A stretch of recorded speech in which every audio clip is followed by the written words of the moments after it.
Charles, si on écoute les politiques, tout va mieux. Donc la crise de l'euro serait finie. Alors nous en sommes où de la crise de l'euro? Elle est vraiment finie? Alors, si on en croit notre président, l'euro a été sauvé il y a plusieurs mois. Donc oui, la crise de l'euro est finie. Alors, il faut bien comprendre que quand on vous dit que la crise est finie, nos hommes politiques ou nos autorités financières, au sens large, le FMI, etc., bon, il y a plusieurs explications. La première, c'est que, par définition, il est important qu'il rassure. Donc on ne rassure pas en disant le pire est devant nous. Hein. Donc on a tendance toujours à rassurer en disant ah, tout va bien, la situation est sous contrôle, rassurez-vous, soyez tranquille, le nuage radioactif de Tchernobyl s'est arrêté à la frontière quand il a vu le douanier. C'est exactement le même type de raisonnement qui entraîne ce type de communication. La volonté étant de rassurer, en soi c'est pas forcément critiquable et c'est parfaitement compréhensible. Encore faut-il bien justement comprendre qu'on cherche à vous rassurer. Une fois que vous avez compris qu'on cherche à vous rassurer, après il faut regarder les faits.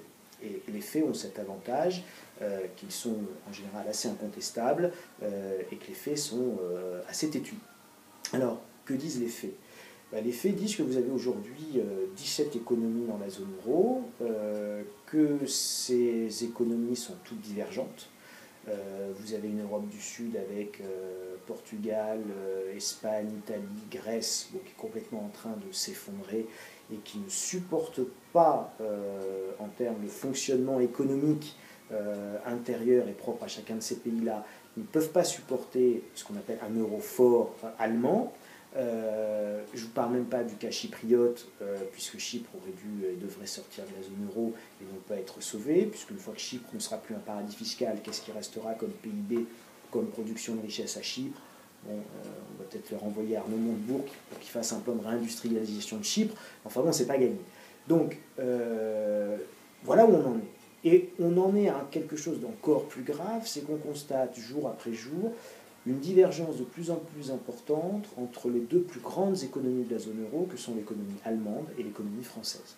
Or, l'euro est fondamentalement bâti et construit sur le couple franco-allemand, ou en tout cas sur l'homogénéité économique entre ces deux pays. Aujourd'hui, la France et l'Allemagne divergent. Évidemment, l'Allemagne s'envole. L'Allemagne conserve une croissance, conserve une capacité exportatrice, des excédents. La France, c'est tout l'inverse. L'économie française s'est clairement rangée aujourd'hui en termes de typologie dans une économie type économie des pays du Sud.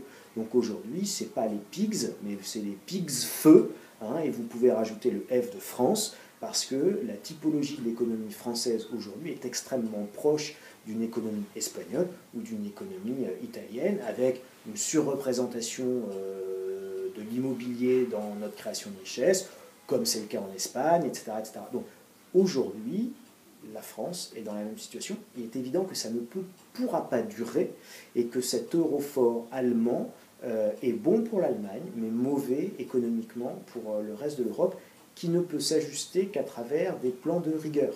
Or, les plans de rigueur, ça entraîne la récession, et la récession rend vos dettes encore plus importantes, puisque exprimées en pourcentage du PIB, quand vous avez 100% de dette sur PIB, vous créez 100 euros de richesse, vous avez 100 euros de dette.